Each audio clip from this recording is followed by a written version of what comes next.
उसने अपने लंबे बालों को एक पोनी टेल में बांधा था, जिससे उसका चेहरा छोटा और अच्छा लग रहा था। उसकी स्लीवलेस ब्लू शर्ट और व्हाइट स्कर्ट उसके पति की ब्लू शर्ट और ब्लैक ट्राउजर के साथ मैच हो रही थी। देखो अवंतिका, अगर तुम मुझे इस तरह से छोड़कर कहीं जा रही हो तो तुम्हें कम से कम एक बार मुझे कॉल नहीं करना चाहिए। अर्जुन ने गुस्से से अवंतिका को कहा। ओह मिस्टर, लगता है कि आप भूल गए हैं कि मेरा फोन आपके बैग में है। ओह सॉरी, मुझे याद आया। अवंतिका अपने फोन पर गेम खेलने के बाद सो गई थी और वो अर्जुन ही था जिसने उसके हाथ से फोन लेकर अपने बैग में रख लिया था। अर्जुन ने अपने कैरी बैग और जैकेट को एक हाथ पर बैलेंस किया, जबकि उसने अपना काला बिजनेस सूटकेस अपने दूसरे हाथ में सेट किया। अवंतिका ने अपने केस को अपने पीछे खींच लिया और एयरपोर्ट को छोड़ दिया। बाहर कदम रखते हुए वे यात्रियों की लंबी लाइन को कैब्स के लिए खड़ा देख पा रहे थे। मुझे लगता है यहाँ काफी ट्रैफिक है। अर्जुन, हम इसके बदले ट्रेन से क्यों नहीं जाते? अवंतिका ने अर्जुन को आइडिया दिया। वैसे ही आइडिया बुरा नहीं था। स्टेशन एयरपोर्ट से काफी दूर नहीं था और ये उनके लिए काफी अच्छा एक्सपीरियंस भी होता। अच्छा आइडिया है। मुझे लगता है कि हमें यहाँ अपना टाइम वेस्ट नहीं करना चाहिए। अर्जुन ने सहमत होते हुए कहा।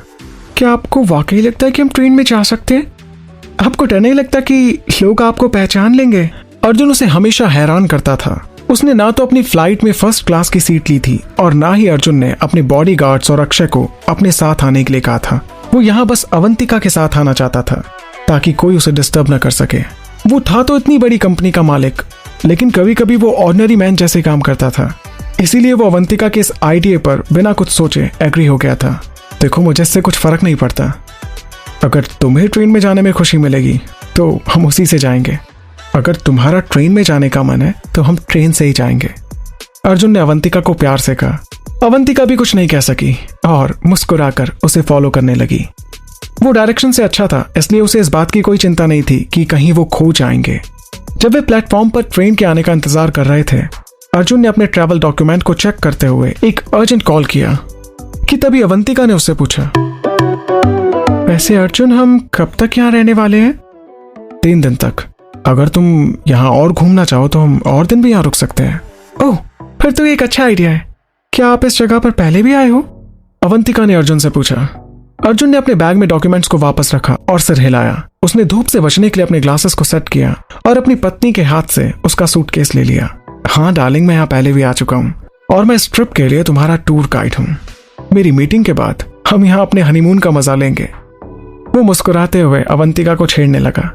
ये सुनकर अवंतिका एकदम से जम गई और चौड़ी आंखों से उसे देखने लगी। तो क्या अर्जुन उसे यहाँ हनीमून पर लेकर आया है? What honeymoon? मुझे लगा कि बस आपने कहा था कि मुझे इस ट्रिप में आपका साथ देना है। हनीमून का कोई कॉन्ट्रैक्ट नहीं हुआ था हमारे बीच। अवंतिका अभी भी काफी शॉक्ड नजर आ रही थी। ओ मेरी प्यारी दुल्हन, तुम्हें इस बारे में परेशान होने की कोई जरूरत नहीं है। हमने हाल ही में शादी की है और हम अभी भी हमारे हनीमून स्टेज पर हैं। पर क्योंकि हमारी पहली आउटडोर छुट्टियां हैं तो मुझे लगता है इसे हनीमून कहना गलत नहीं होगा। अवंतिका शर्मा गई और उसने अर्जुन को अनदेखा करने का फैसला किया। वो पब्लिक में उसके साथ बहस नहीं करना चाहती थी, लेकिन इसका मतलब ये नहीं था कि वो अर्जुन को हनीमून के बहाने उसके साथ कुछ करने की परमिशन देगी। तभी सामने से ट्रेन आ गई और अर्जुन ने अवंतिका को ट्रेन में चढ़ने में उसकी मदद की। वो जानता था कि वे कहाँ हैं। अगर अवंतिका अपने स्नैक्स खरीदने के लिए रास्ते में रुकती नहीं तो उनकी ट्रैवलिंग आसान हो सकती थी। इसके बाद जैसे ही वो होटल के रिसेप्शन पर पहुंचे, उन्होंने जल्दी से चेक इन किया और होटल के एम्प्लॉय ने उनका सामान उठाया और उन्हें उनके कमरे तक जाने के लिए गाइड किया। अवंतिका हैरानी से बड़ी सी जगह के आसपास देख सकती थी। इस तरह की जगह पर आना उसके लिए पहली बार था। इस रूम में 3 बाथरूम थे, एक बड़ी सी जगह रहने के लिए थी और एक बहुत बड़ा किचन था जहां वो अपने लिए खाना भी बना सकती थी। लेकिन सबसे ज्यादा जो उसे अच्छा लग रहा था वो था बेडरूम। एक बहुत बड़ा बेड उस बेडरूम में था, लेकिन एक बेड को वहां देखकर वो काफी सरप्राइज थे और उसने अर्जुन से कहा, अर्जुन, सिर्फ एक बेड क्यों है यहाँ पर? अरे मैंने तुम्हें बताया तो था कि हम हनीमून पर हैं। What?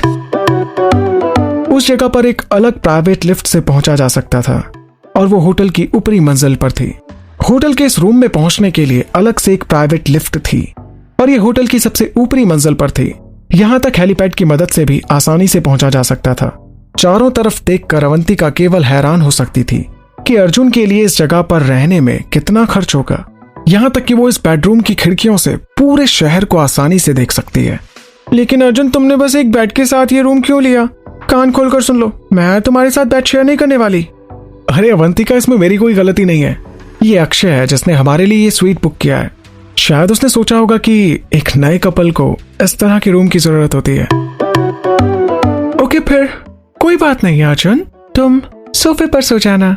अवंतिका ने बड़े प्यार से अर्जुन से कहा और अर्जुन ने अवंतिका को घूर कर देखा, जैसे कि वो उसे याद दिलाने की कोशिश कर रहा हो कि किस तरह लास्ट टाइम भी उसने लात मारकर उसे बेड से नीचे गिर दिया था और अपनी सारी रात उसे उस क्रूज पर एक सोफे पर ही गुजारनी पड़ी थी। उस पल की याद आते ही अर्जुन ने अवंतिका से कहा, ऐसा नहीं हो सकता है, तुम मुझे महीने में 2 बार डॉग हाउस में नहीं डाल सकती हो। देखो, पिछली बार जब तुमने मुझे लात मारकर डॉग हाउस में सोने के लिए कहा था तो उस समय हमारी शादी नहीं हुई थी, लेकिन अब हमारी शादी हो चुकी है। अर्जुन ने अपना सामान अनपैक करते हुए कहा, लेकिन अवंतिका ने अर्जुन की बात को इग्नोर कर दिया और बाथरूम को चेक करने लगी, जो कि बेडरूम से ही जुड़ा हुआ था कि आज तक उसके देखे गए बाथरूमों से काफी बड़ा था। इस बाथरूम को इटालियन मार्बल से डिजाइन किया गया था और एक अलग walk in drain shower room और जकूजी टब था। उसमें टब के सामने एक LCD टेलीविजन भी लगा हुआ था। ओह माय गॉड, अगर मैं सारी जिंदगी भी कमाऊं तब भी मैं इसे अफोर्ड नहीं कर सकती हूँ। ये तो काफी महंगा लगता है। क्यों होता, कैसे होता है जानना, इश्क विश्क प्यार प्यार लफ्जों में कहा।